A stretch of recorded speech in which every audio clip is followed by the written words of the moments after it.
आज शाम 5 बजे चौल में सचिन की शोक सभा है। मुझे लगता है हम सबको वहां जाना चाहिए। अर्चना कहाँ है? छत पर बैठी है, अकेली। आज मानव के घर वाले इन सभी बातों के लिए हमारे अर्चू को दोषी मानते हैं, लेकिन मुझे पूरा यकीन है एक दिन उनकी ये गलतफहमी दूर हो जाएगी। लेकिन तब तक हमें अर्चना को इसी तरह से संभालना होगा। तुम घर में सबको बता देना, हम सब शाम को जाएंगे वहां। तुमसे कुछ बात करनी थी। अर्चना ने। सतीश जी प्लीज, ताई आपको कल फोन करेगी। आपको जो भी बात करनी है आप उसी से कर लीजिएगा। वर्षा क्या हुआ, तुम कुछ परेशान लग रही हो? ऐसा लग रहा है जैसे कोई बहुत बड़ी घटना हो गई है उसको लेकर तुम। वर्षा, मैं नहीं जानता कि अर्चना ने तुमसे क्या कहा। मैं तो सिर्फ अपने बारे में तुम्हें। इतनी बड़ी बात और वर्षा ने इस तरह।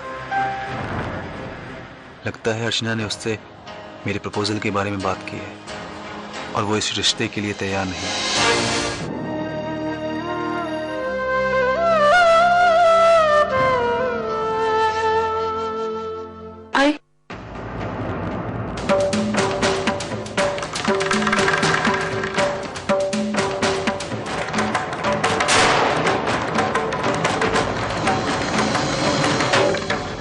क्यों आई तू यहाँ?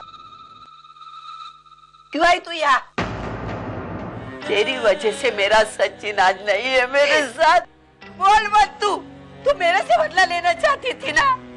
मेरे से बदला लेना चाहती थी ना? तू मेरे बेटे को क्यों खा लिया?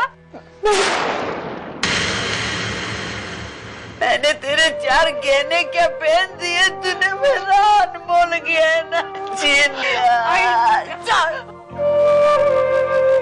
तूने मेरी गोद आज खाली की है।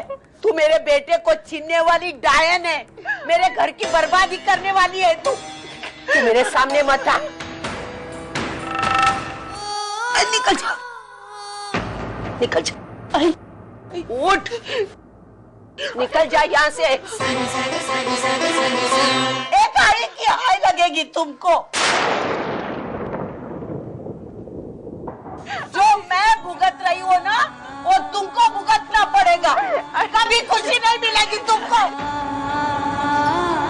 तुम लोगों ने मेरे सचिन को मार डाला है। मैं तुम लोगों की शक्ल कभी नहीं देखूंगी। नहीं, चले जाओ। चाहता तो तुम्हें धक्के मार के ऐसे निकाल सकता था, लेकिन मैं ऐसा करूंगा नहीं, क्योंकि आप लोगों की नजरों में मैं बहुत नालायक ही सही, लेकिन सच तो यह है कि आप लोग जितना गिर नहीं सकता मैं। ठीक है मानव, मैं ऐसे जा रही हूँ इस डर से नहीं कि आप मुझे यहाँ से धक्के मारकर निकाल देंगे। इसलिए जा रही हूँ क्योंकि आज भी ये रिश्ता मेरे लिए बहुत मायने रखता है।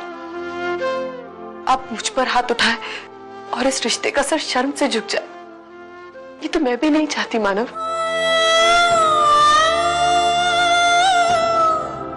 अर्जुन, जो हुआ सो हुआ। अब तेरे इस तरह रोने से सचिन वापस तो नहीं आ जाएगा ना? और तुम जानती हो कि तुम्हारे इस तरह दुखी बैठे रहने से हम सब लोगों को कितनी तकलीफ हो रही है। बस वही नहीं, बस बहुत बोल चुकी आप।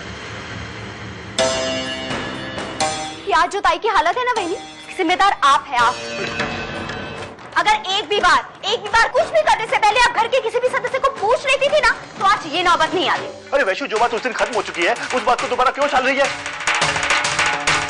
और वैशु, तू अपनी बहन के साथ ऐसे कैसे बात कर सकती है? क्यों नहीं दादा, हर बार हमें क्यों चुप बैठे?